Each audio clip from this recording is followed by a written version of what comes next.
Le marché du vin se transforme. De nouvelles tendances apparaissent, deviennent incontournables. Pour tous les acteurs du vin, il est juste essentiel de s'inscrire dans ces tendances. Plus de blanc, des bulles, des rouges élégants, un respect de la nature et de la biodiversité. Et surtout, du sens, de l'humain, des terroirs. Bienvenue au carrefour des tendances.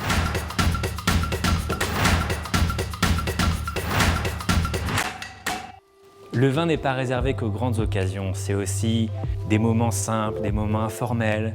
Et là-dessus, on va chercher des vins blancs, des vins frais, des vins faciles à boire, qui dégagent une simplicité et juste le plaisir de partager entre amis. Les apéritifs prolongés ou dînatoires profitent beaucoup à la consommation de cette couleur, où on recherche un peu d'acidité, de fraîcheur et de minéralité. Des vins blancs dont la consommation est plus décomplexée également, plus moderne, plus conviviale dans un sens. On n'a pas besoin d'être un grand spécialiste pour les consommer, et on a surtout besoin d'avoir du goût et de la curiosité. Les gens ont besoin de légèreté, ont besoin de douceur, ont besoin de plaisir. For years, I believe that people just were taught red wines are what you're supposed to be drinking. I think it's simple. White wine regions are having a renaissance. C'est des vins qui vont se consommer plus frais, mais aussi c'est de la fraîcheur dans la structure même du vin. Pour le consommateur, c'est beaucoup de légèreté au moment de boire ce vin. C'est de la convivialité finalement, la fraîcheur. C'est appétissant, c'est frais, c'est sur le fruit. Donc la fraîcheur donne une possibilité de consommation et de dégustation infinie. On voit clairement que la tendance, elle va vers les vins secs. Les vins secs ne cachent rien. Ils sont spontanés et ils ont plus de buvabilité. Et bien sûr qu'avec les vins secs, on a un plus gros potentiel.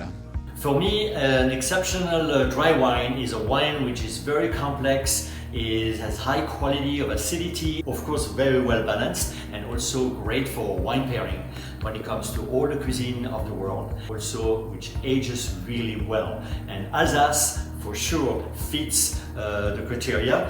Très peu de régions dans le monde sont capables de faire des vins blancs secs avec une certaine complexité et une présence en bouche. And what's great about Alsace, the focus is on white varieties. Aromatics are important. Texture is important. The acidity is always there.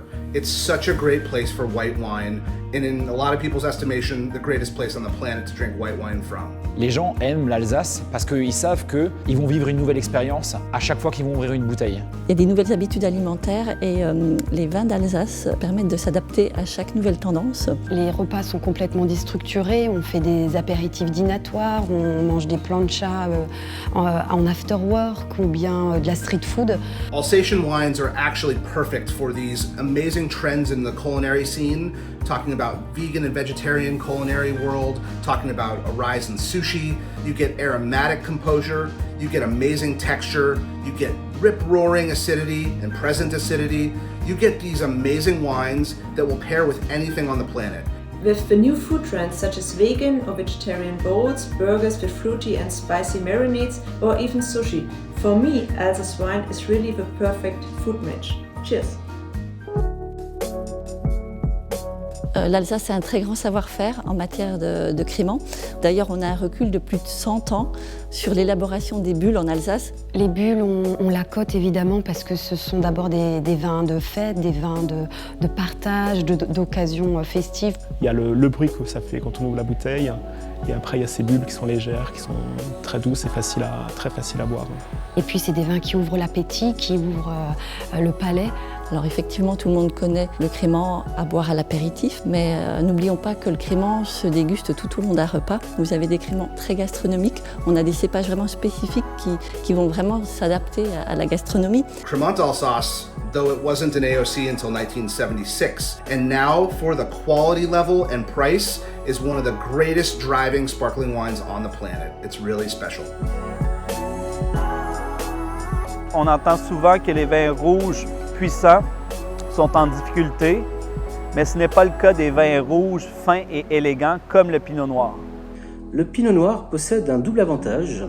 De par sa nature moins tannique que d'autres cépages, il donne un vin léger, sec et délicatement fruité, matchant parfaitement les nouvelles tendances et attentes des consommateurs.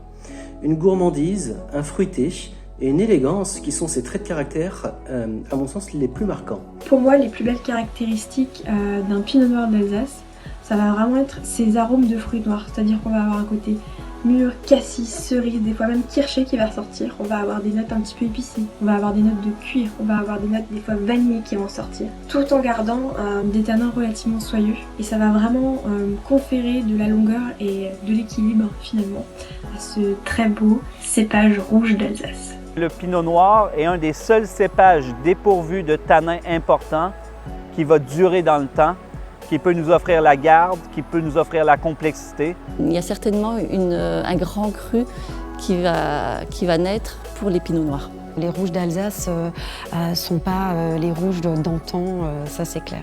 Et aujourd'hui, c'est un endroit où on doit s'intéresser pour les rouges précis, c'est l'Alsace. Les gens parlent d'Alsace, veulent de l'Alsace, boivent de l'Alsace parce qu'on fait des vins qui sont vraiment dans la mouvance. On a à la fois à la production une génération qui est nouvelle, qui s'amuse, qui échange énormément, qui est curieuse, qui goûte, qui va voir ce qui se passe dans les autres régions, qui ramène énormément de savoir-faire et qui de là développe des vins qui sont magnifiques. On a à la fois un potentiel dans le sol, un potentiel dans nos mains, un potentiel dans notre savoir-faire qu'on est en train d'exploiter et de mettre complètement à profit d'une génération et d'un mouvement de consommateurs qui a changé.